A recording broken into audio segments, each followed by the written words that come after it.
Abril cabe en un solo día. ¿Y por qué decimos eso? Porque estamos en abril y porque hoy es 24 de abril.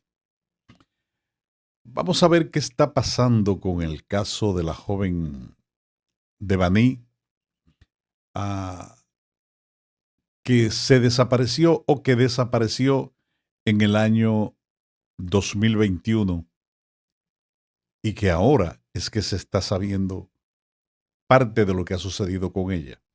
Y se trata de Carly Francesca. Vamos a ver estos dos temas y otros más que tenemos para ustedes en el día de hoy. En Aquí Podemos Hablar, que empieza de inmediato.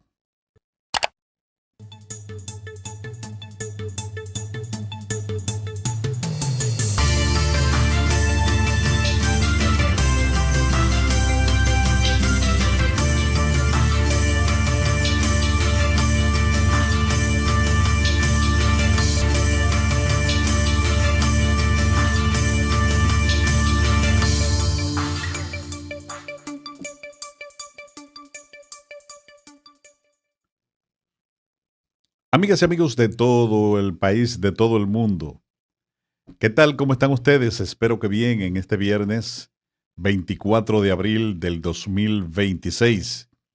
Aquí estamos de nuevo en otro espacio de Aquí Podemos Hablar que traemos a todos ustedes para su consideración, para su evaluación, para que me acompañen en los comentarios, en las opiniones y en los análisis que hacemos de las noticias de República Dominicana y del mundo. Gracias a todos ustedes por estar ahí, por acompañarme. Hoy tenemos varios temas, pero tenemos dos temas principales, aunque vamos a hablar de otras cosas. Y vamos a empezar de inmediato. Hemos visto que el Senado de la República Dominicana ha emitido un proyecto, ya ha sancionado un proyecto que ya es una ley para la aplicación de licencias para agentes inmobiliarios. Hace mucho tiempo que nosotros habíamos dicho que la carrera inmobiliaria en República Dominicana andaba manga por hombro y que cualquiera podía salir a vender una propiedad como a lo loco y que sin tener ninguna cualificación y sin tener ningún aval de que realmente está haciendo un trabajo honesto.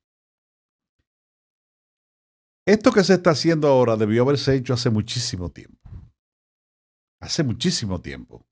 Pero tuvieron que pasar muchísimos eventos y muchas cosas malas para que el gobierno, y cuando digo gobierno no me refiero únicamente al gobierno que es el ejecutivo, sino para que el gobierno en su conjunto se diera cuenta de que no podíamos seguir trabajando, como dicen por ahí, a la brigandina, a lo loco, a lo huipipío, como se dice en muchísimos lugares fuera de República Dominicana.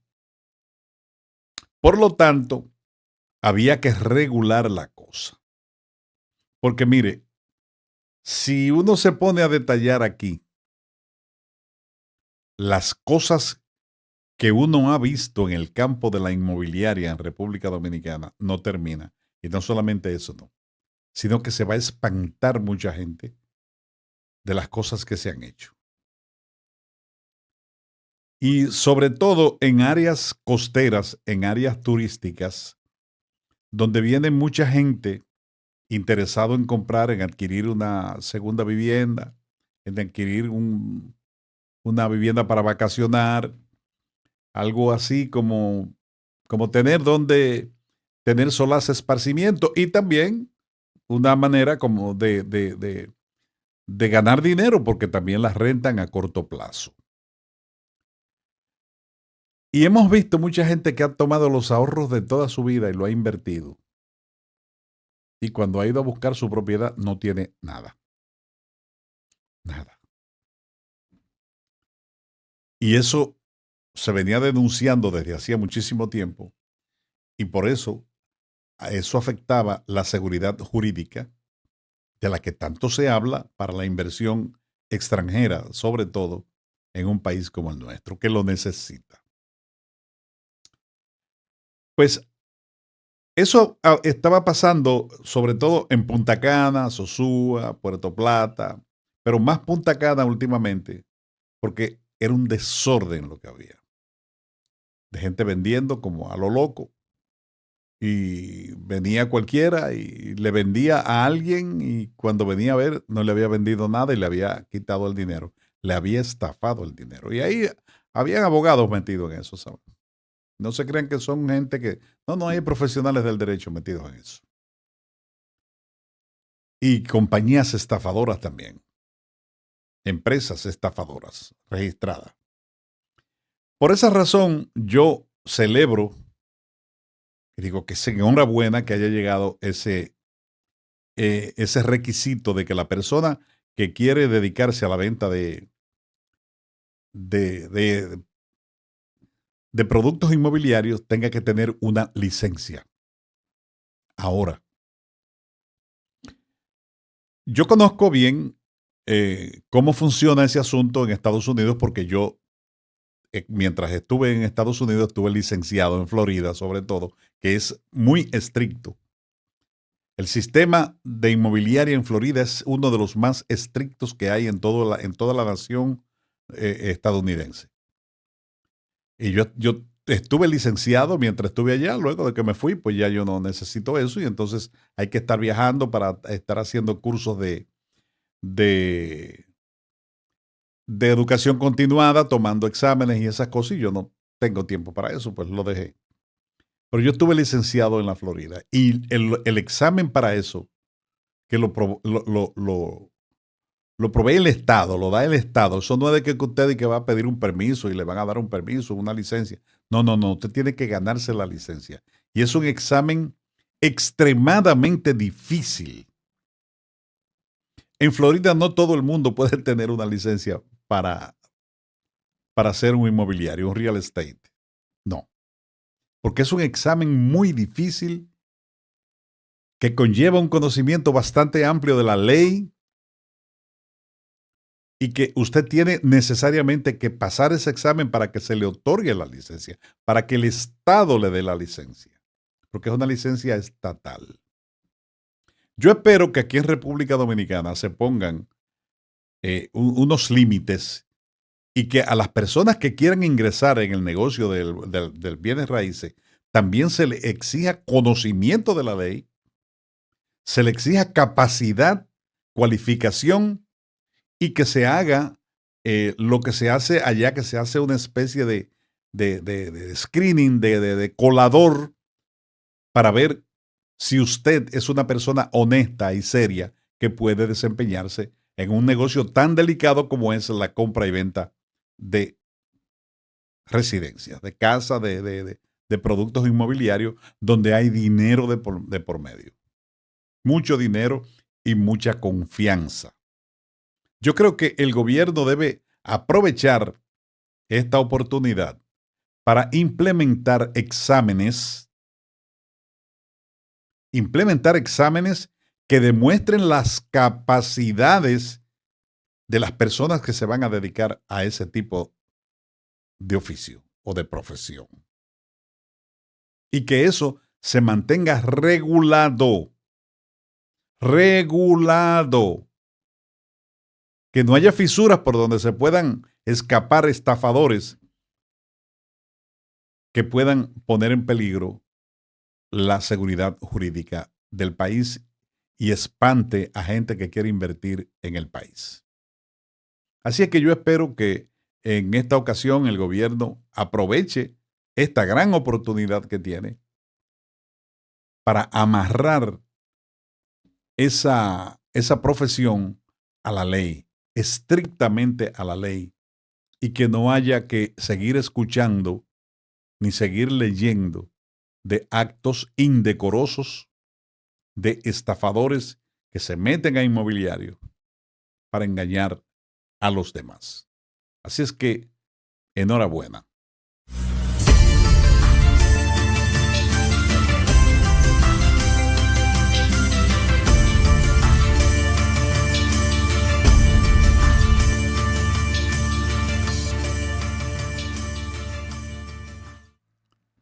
Amigos, suscríbete al canal. Aquí podemos hablar.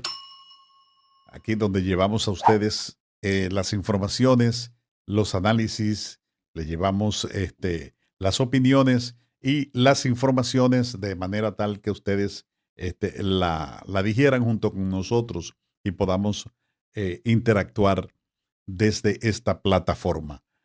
Denle like al video, le dan a la campanita, la activan para que cuando nosotros vayamos al aire eso le avise y lo más importante, compártalo.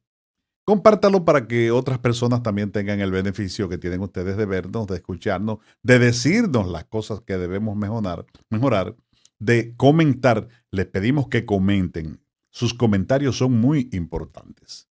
Sus comentarios son sumamente importantes. Por lo tanto, compártanlo para que otras personas también comenten y nos digan las cosas que debemos mejorar para tener un contenido mejor y de mayor calidad.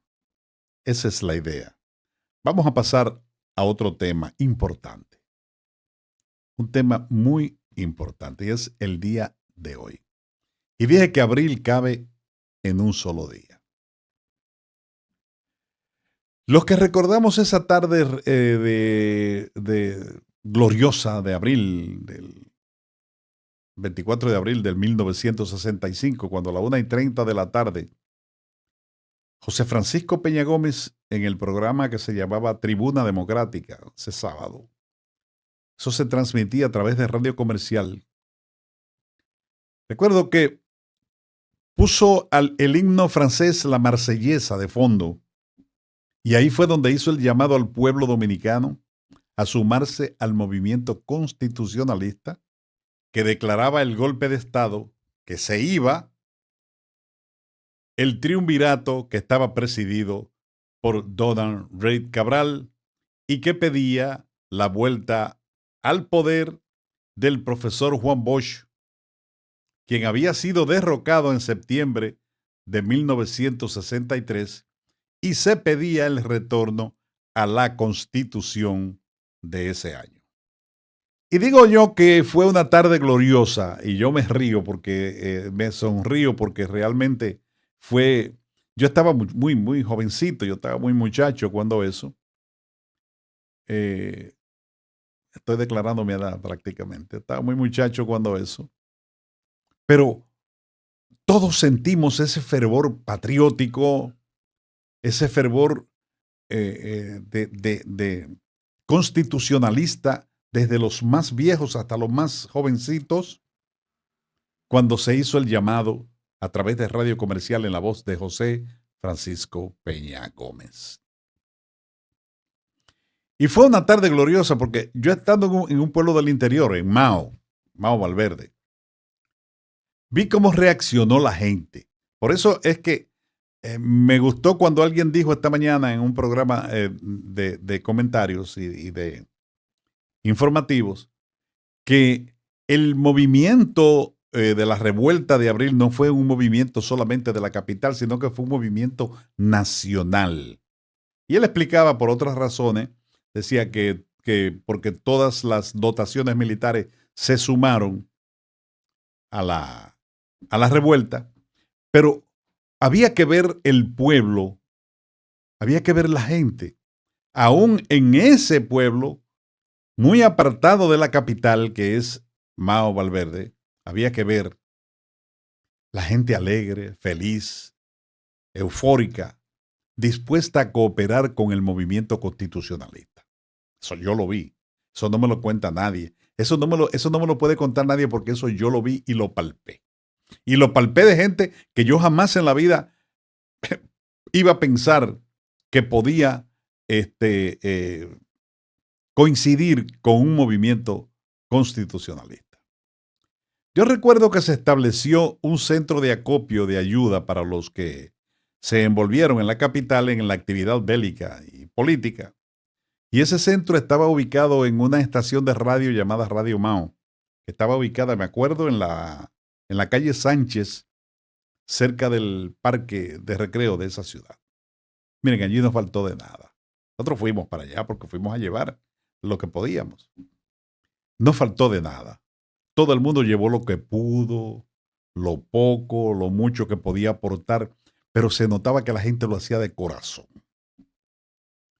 Hay muchísimas historias y le dije eso porque es algo que uno recuerda con mucho cariño y, y le da la sensación a uno de que en ese momento todos estábamos unidos, en que había que volver a la Constitución de 1963,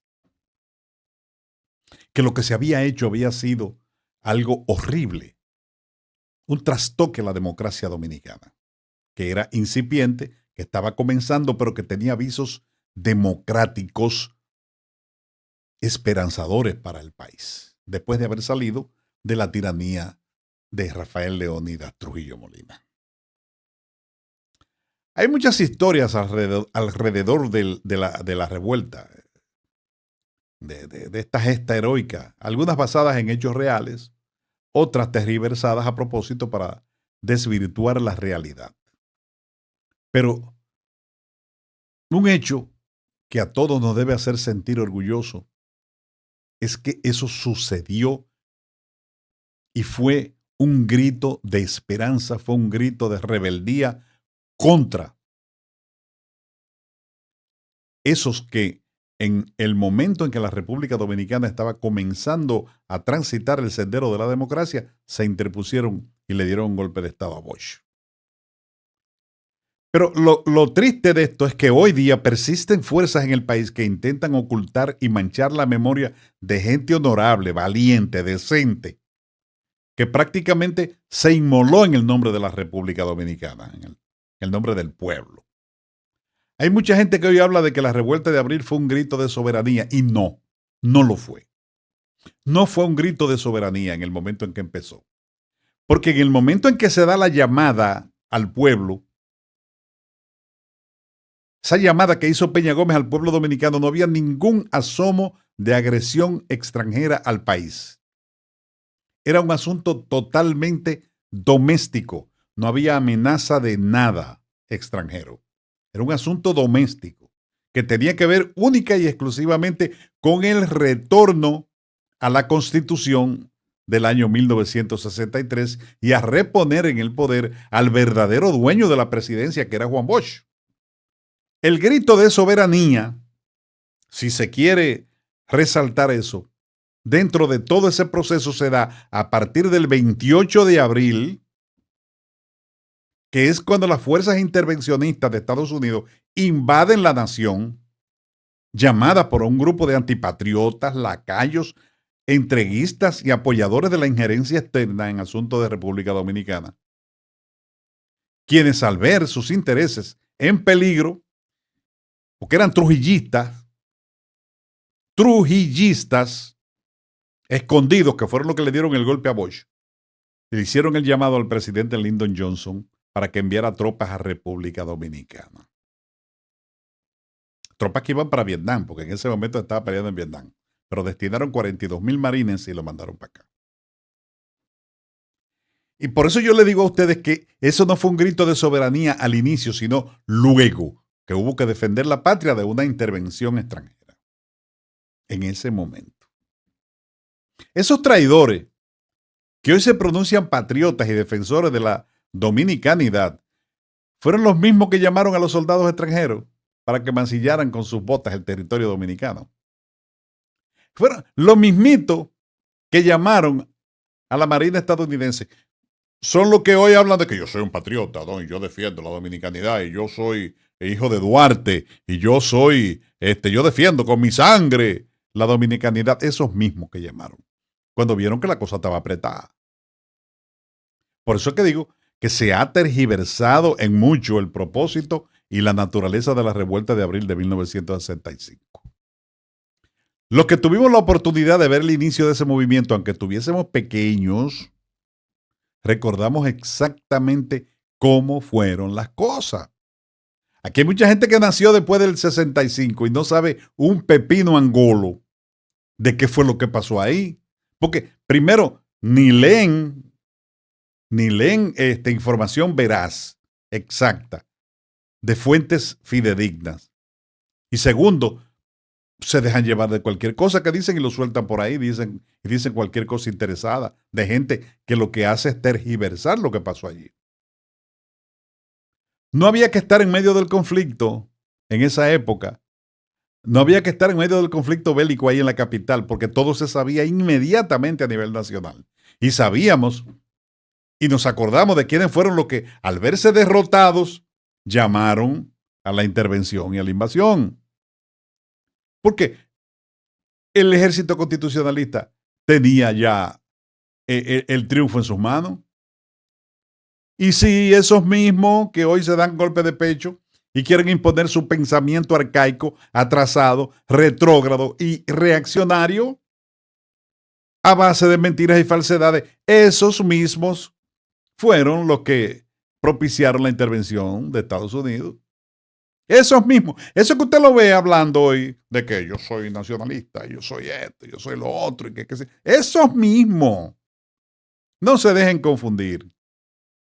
Y hoy recordamos esa gesta heroica de líderes políticos y militares, como José Francisco Peña Gómez,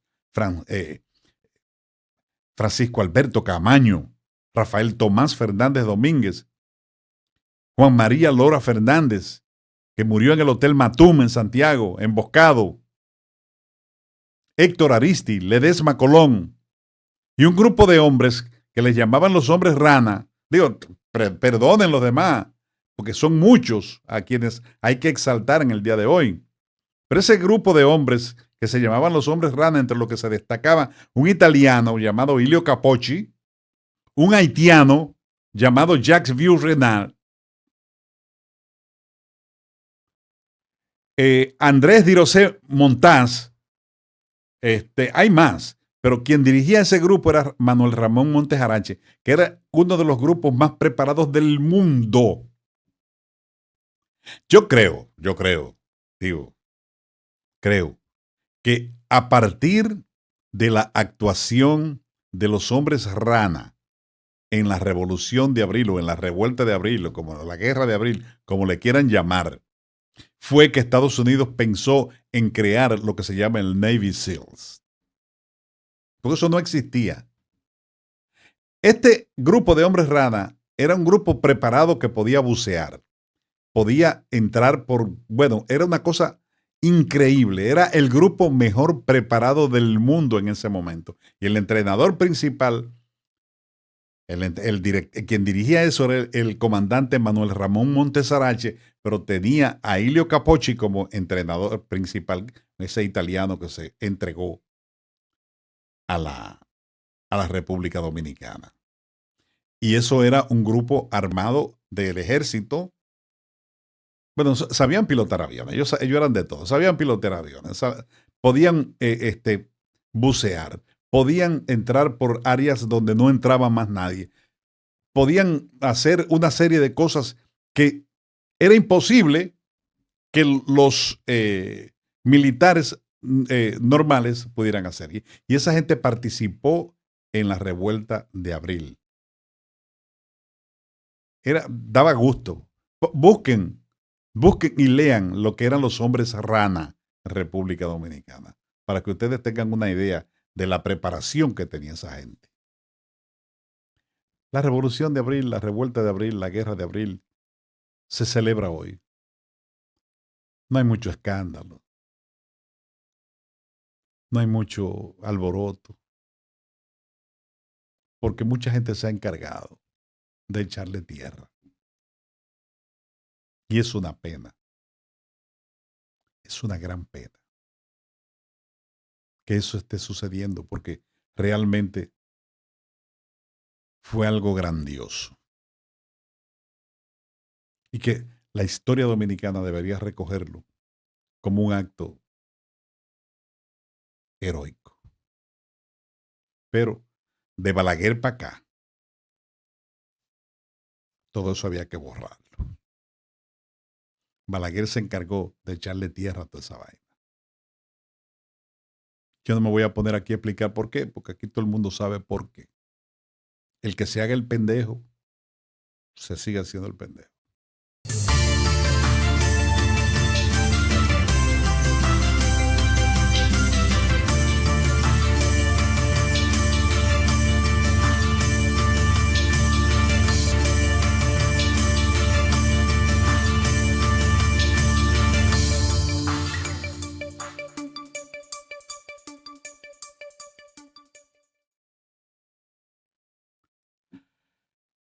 El día 2 de septiembre del 2021, Carly Francesca Guzmán Roche salió de su residencia en Baní para una villa de Sosúa, Puerto Plata, donde iba de visita para fines de diversión. De ahí desapareció sin que se encontraran rastros de ella. La última vez que sus familiares tuvieron contacto con ella fue el día 5 de ese mes, de ese año. De ahí en adelante no volvieron a saber de ella. Estamos hablando del 21 al 26, 5 años sin saber de ella.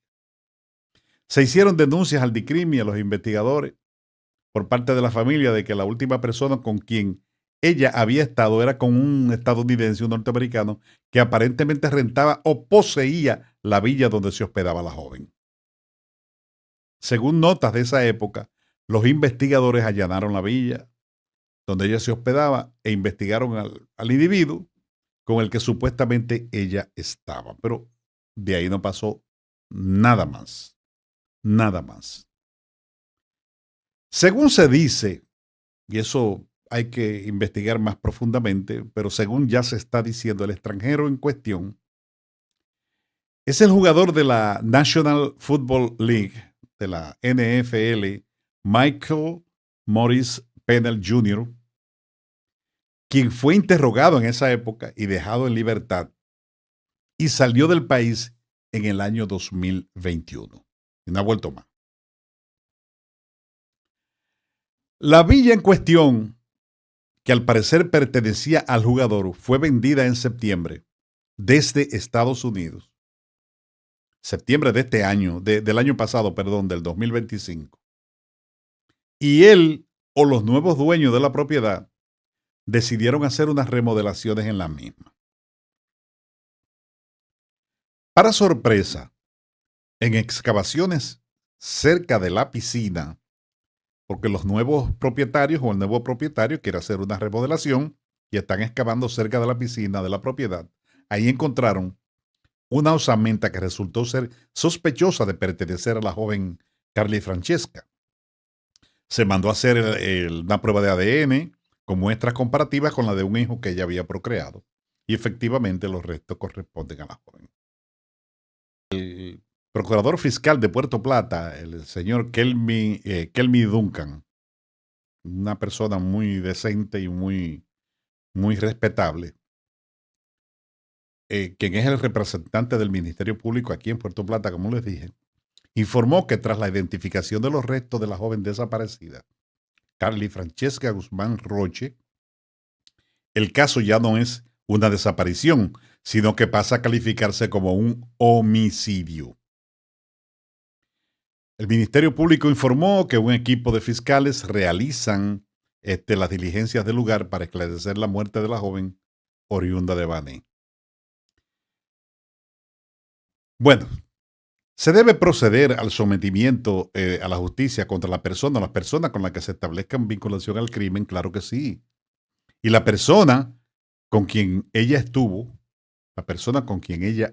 por última vez, debe ser investigada hasta el fondo. No importa de quién se trate. Ese caso hay que aclararlo, ese caso hay que esclarecerlo definitivamente. Y hay que darle una respuesta a la opinión pública sobre qué pasó ahí. Y eso se suma a una serie de cosas que han sucedido, que sucedían en Sosúa. Gracias a Dios que están limpiando eso. Pero en Sosúa estaban pasando muchas cosas que la gente no las quería decir con respecto a personas que venían, extranjeros que venían allá a Sosúa y se dedicaban a cosas no santas, con mujeres de aquí de República Dominicana, que venían de todo el país. De hecho, todavía siguen llegando mujeres de todo el país ciertos días de la semana. Con eso le digo todo. Vamos a ver si eso se aclara, vamos a ver si eso tiene, se hace una investigación donde la gente entienda qué fue lo que pasó y que a los culpables le caiga todo el peso de la ley. Amigos, se me acabó el tiempo, me tengo que ir y me pasé de tiempo ya. A todos ustedes, gracias. Le deseo un viernes por la noche precioso, un fin de semana bonito, reparador, y el lunes nos vemos en otro espacio más de Aquí Podemos Hablar. Para todos ustedes, muchas gracias por estar conmigo y recuerden siempre lo que les digo, que a ustedes yo los quiero mucho. Bye bye.